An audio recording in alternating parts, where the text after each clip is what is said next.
My fiancée canceled our wedding via text. I replied, my condolences.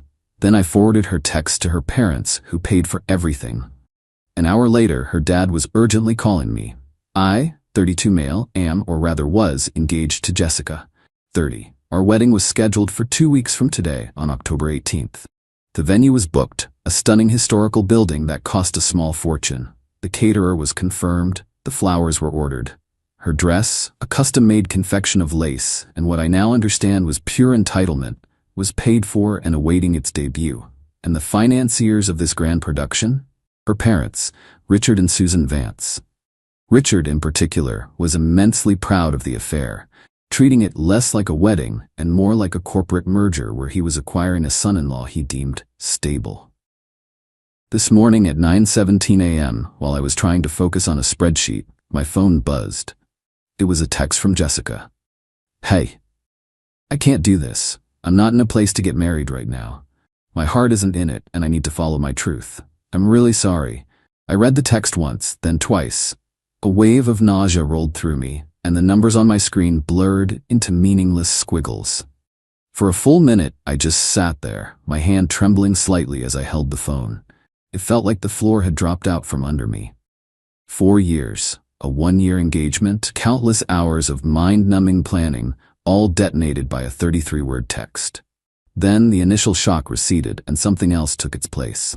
It wasn't pain, not yet. It was a strange, cold clarity. It was the feeling you get when you finally solve a complex puzzle and see the whole ugly picture. All the little weirdnesses of the past few months. The late nights she claimed were with friends, the sudden intense friendship with a wellness guru named Joseph, the way she'd angle her phone away from me, they all snapped into a perfect, horrifying alignment. My fingers felt clumsy, but they moved. I thought about typing 1,000 things, a torrent of anger and questions. But what was the point? She hadn't given me the respect of a conversation. I wasn't going to give her the satisfaction of a meltdown. A flash of dark, morbid humor struck me. I typed back 2 words. Me. My condolences. It felt right. It was for the death of our relationship, for the person I thought she was, for the future that had just been executed. Then, with a steadiness that surprised me, I took a screenshot of her text. I opened my email, attached the image, and sent it to Richard and Susan Vance. The subject line was simple, regarding the wedding. I added no commentary. The text was its own testament. I put my phone on silent and shoved it in my desk drawer. I couldn't look at it. I spent the next hour pretending to work, my mind a blank, roaring void. The chaos was coming, but I had simply rerouted the storm to its source. When I finally pulled my phone out an hour later, it was a war zone. 12 missed calls from Jessica, 7 from Susan, and 1, the most recent one, from Richard. His contact photo, a picture of him on his boat looking smug, stared back at me. The notification simply read, Richard Vance, urgent call requested. I took a deep breath, let it out slowly, and knew I had to wait. I couldn't take that call in my office. I needed to be on my own ground before facing the man who cared more about his deposits than my dignity. Update 1 3 days later. Thank you for the comments and DMs. It's validating to know I'm not crazy. Many of you asked about the call with Richard. I waited until I was home that evening, after giving myself hours to let the adrenaline subside and think clearly. I needed every ounce of composure I could muster. I poured a whiskey and hit dial. He picked up before the first ring finished. Thomas, he barked. It wasn't a greeting, it was an accusation. Richard, I replied, my voice steady. I got your email. What the hell is this? Is this some kind of joke? I wish it were, I said calmly. I received that text from Jessica at 9:17 a.m. That's the entirety of what I know. There was a muffled sound, and then Susan's piercing voice came through the speaker. Thomas, darling? What is he talking about? Jessica said you two had a little tiff. She's just got cold feet. All brides get it. You're the steady one, Thomas. You need to fix this. You need to fix this. The phrase echoed in my head. The sheer audacity of it. I, the recipient of the breakup text, was now tasked with being the emotional janitor for their social catastrophe. Susan, I said, a distinct chill entering my tone. A tiff is an argument over where to get dinner. This was a termination. Your daughter ended our engagement. There is nothing for me to fix. Richard cut back in, his voice a low growl of controlled fury. "We have over $150,000 sunk into this event, Thomas. $150,000. The venue is non-refundable. The caterer has a cancellation clause that will gut us. This is not a cold feet situation we can just brush off." The conversation orbited entirely around the money, the contracts, the social embarrassment. Not one "are you okay?" Not a shred of sympathy. I was just a faulty component in their elaborate machine. "That sounds like a conversation you need to have with your daughter," I stated. "She's the one who breached the agreement with me, and by extension, with you." Before they could unload another volley of blame, my other line beeped. It was Jessica. A wave of anger, hot and sharp, finally pierced my calm. I said, "I have to go," and hung up on the Vances. I stared at Jessica's name on the screen and hit ignore. So hard I thought the glass might crack. A moment later, the text started. "You told my parents? You went behind my back and tried to turn them against me. You know how my dad is. This is exactly why I couldn't marry you. You're so manipulative and vindictive. You need to call them right now and tell them you overreacted and we're working through it. My dad is threatening to cut me off. This is your fault." It was breathtaking. The complete and total abdication of responsibility. I didn't reply. Instead, I walked into my home office. On the corner of my desk was a heavy, polished wooden box. Inside, nestled in velvet, was the custom-made chronograph watch I had bought for Richard. It was a beautiful piece, subtly engraved on the back. "Richard, thank you for welcoming me into the family. Thomas. October 18, 2025. The wedding date. Our wedding date." I closed the box.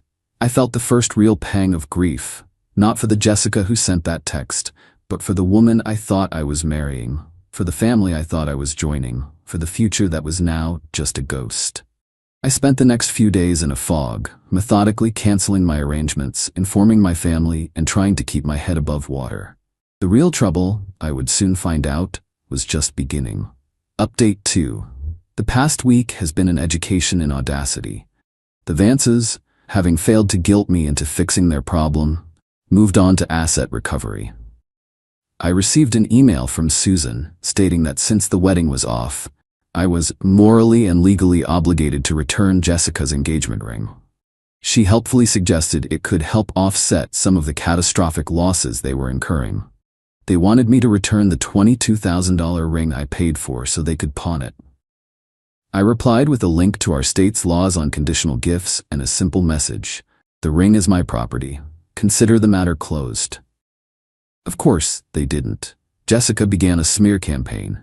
I started getting tentative calls from mutual friends. The story she was spinning was that I had become controlling and emotionally distant, that I was suffocating her. Joseph, the guru, was now the heroic friend who helped her find the strength to leave. I wanted to scream, but instead, I consulted a lawyer. Not for a lawsuit, but for strategy. I explained the whole situation, the text, the money, the lease on our apartment, which is primarily in her name, and the smear campaign. His advice was grim but empowering. "You're in a war," he said. "The goal isn't to win, it's to extract yourself with the least possible damage. Document everything. Communicate only in writing. And protect your assets." Armed with this, I handled the friends issue. In a group chat for a now-canceled wedding event, I posted a simple message. "Hey everyone, I'm sure you've heard the wedding is off. Just to be clear, Jessica ended our engagement last week. It's been a difficult time, and I'm focusing on the logistics of separating our lives. I wish her the best." It was neutral but factual. It corrected the record without being dramatic. The private messages I got afterward confirmed it was the right move. The Vances and Jessica's stories were already starting to contradict each other. The real test came this morning. My doorbell rang. It was Jessica and Joseph.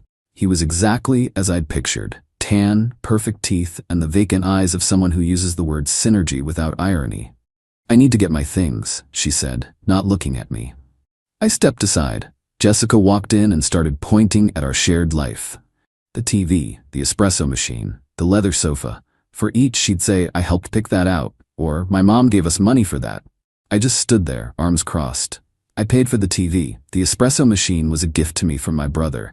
Your mom gave us $500 for the sofa. You can have it if you give me the $2,500 I paid for the rest of it. Her face tightened. The lifestyle she enjoyed, she was realizing, was one I had financed. Then her eyes landed on the watch box on my desk. "Oh, good," she said, her voice dripping with fake sweetness. "You were going to give that to Dad. I'll take it to him. It might smooth things over." She reached for it. I moved faster, my hand covering the box. "No." The word hung in the air. "What do you mean, no?" she scoffed. "I bought that for my father-in-law," I said, my voice low and hard. "I don't have one of those anymore. You made sure of that?" The condition for the gift was not met. Joseph stepped forward, puffing out his chest. "Hey man, don't be a jerk, it's a watch." I turned to him. "You're right, it is, and it's mine. Jessica, get your clothes and your personal items, nothing else. You have 1 hour." The shock on her face was profound. She had mistaken my patience for weakness. They grabbed a few boxes and left. But the biggest fight was yet to come, and it was about the one thing she couldn't pack in a box: the apartment lease. Update 3. The aftermath of their visit was tense. I knew I had to get her off the lease. Following my lawyer's advice, I sent a formal notice via certified mail and email. It stated she had 30 days to coordinate the removal of her remaining belongings and sign the lease transfer paperwork. It was a standard, legally sound procedure. I expected a fight. I didn't expect the power to go out. A week after I sent the letter, my apartment went dark. My internet died. I checked the utility company website. The account, under the name Jessica Vance, was past due and had been disconnected. In her dramatic exit, she had forgotten to pay the bills that were solely in her name. I felt a surge of fury, followed by a grim sense of satisfaction. This was a consequence of her own making. The next day, I called the power company to set up a new account. The agent informed me that because there was an outstanding balance tied to the unit, I would either have to pay it off to get service immediately, or go through a lengthy process of proving new tenancy that could take weeks. I was trapped. I needed to work. With a curse, I paid the $480 she owed. I paid her debt to keep my lights on. I sent a screenshot of the receipt to her and Susan with the subject "Final Utilities" and immediately blocked them both. The real confrontation happened last Friday. My doorman, Charles, called me. "Thomas, Jessica is down here. She's saying she's a resident and is demanding access to her apartment. Her key fob isn't working." My lawyer had told me to have the fob deactivated after she was given formal notice. "Is she with anyone?" I asked. "The tan guy," Charles said. "He's kind of pacing around like a jerk." "Okay, Charles, don't let her up. Tell her she needs to coordinate a time with me in writing as per the legal notice. If she refuses to leave the lobby, please call the police." I hung up, my heart pounding. This was it. I grabbed the file with a copy of the lease and the certified mail receipt and went downstairs. The scene was worse than I imagined. Jessica was yelling at Charles. Joseph was, predictably, filming it with his phone. "There he is," she shrieked. Tell him he can't lock me out." As if on cue, 2 police officers walked in. Jessica immediately turned her performance on them. "Thank God. He's illegally evicted me. He cut off my power and he's holding my things hostage." When she was done, one of the officers, a tired-looking man who had clearly seen it all, looked at me. "Sir, what's going on?" I didn't open with my evidence. I just looked at Jessica. "Jessica, you left. You abandoned the apartment. I sent you a legal notice to arrange a time to get your things. You haven't. Instead, you show up and cause a scene." To the officer, I said, "This is a civil dispute. She is the primary on the lease, but she has moved out. I have given her formal notice to collect her property. She's refusing to follow the procedure." I held up the folder. "I have all the documentation." The officer sighed, not even looking at my folder. "Ma'am, is it true you are no longer living here?" Well, I'm staying with a friend. He forced me out," she sputtered. "Okay," the officer said, his patience gone. "This is a civil matter. We don't get involved in lease disputes, but what you're doing right now is causing a disturbance. You need to leave the property. You can take him to court if you want, but you can't stand here and scream at people. Leave now, or you can be cited for disorderly conduct." The defeat on her face was absolute. It wasn't a clean victory for me, just a messy, public airing of our drama. But it was enough. Joseph had stopped filming. They turned and left. As I walked back to the elevator, Charles gave me a sympathetic nod. "Sorry, man." "It's not your fault, Charles," I said. "Thanks for handling it." The battle was over, but the war wasn't. She still had to get her things, and I had a feeling the final act was going to be pathetic. Final update. It's been a while. The 30-day clock ran out. On the final day, I got a terse email from a lawyer she had clearly scraped together the money to hire. It arranged a time for her to retrieve her personal effects and included a signed copy of the lease transfer she had folded. The moving day was a sad, quiet affair. No Joseph. Just Jessica and 2 movers. She wouldn't look at me. She just walked through the apartment, pointing at the boxes I had neatly packed, her face a mask of stone-cold resentment. The whole thing took less than an hour. As the movers carried out a hideous floor lamp she loved, its cord snagged and the ceramic base cracked. Jessica flinched, and a small, almost inaudible sound escaped her lips. It was the only emotion she showed, and then she was gone. The silence that followed was the cleanest sound I've ever heard. The story doesn't end there, but I've had to piece together the rest of it from fragments. There was no single source, no satisfying intelligence report. Life isn't that neat. I heard from a mutual friend who works in event planning that Richard Vance had gone on a rampage, calling every vendor, threatening lawsuits and bad reviews. But contracts are contracts. The friend estimated their losses were well into 6 figures. The primary loss, though, wasn't financial. It was the humiliation. I ran into another old friend at the grocery store. It was awkward. But after a few minutes, she hesitantly told me that Jessica and Joseph had a massive, public breakup. The rumor was that once her father's financial support was cut, Joseph's interest in her vibrational energy plummeted. He was gone within a month. The final piece came from a venomous email Susan sent me after I forwarded the final paid-off utility bill. It was a rambling, blame-filled tirade that, between the lines, painted a picture of a family in turmoil. A furious husband, a distraught daughter, and her in the middle, blaming me for the entire disaster. As for me, I'm doing okay. The first month was about anger and logistics. The second was about processing the grief. Not for Jessica, but for the lie I had been living. I grieved for the fool I had been. Some nights, the sheer audacity of her betrayal still hits me, and I feel that old, hot anger. But then I wake up in my quiet apartment, an apartment that is now truly mine, and I feel a profound sense of peace. I sold the engagement ring. I used the money to pay off the last of the wedding-related debts I'd incurred and put the rest away. It felt like closing a bad account. And the watch? The custom chronograph for Richard? It's still in its box, tucked away in my safe. For a while I thought about selling it, but I haven't. It's not a trophy. It's just a reminder. A reminder that my instincts were trying to tell me something for months. A reminder that my calm, methodical response wasn't about revenge. It was about survival. It's a monument to the most expensive bullet I ever dodged. Thank you all for listening. It's time to log off and go live the life that's actually waiting for me.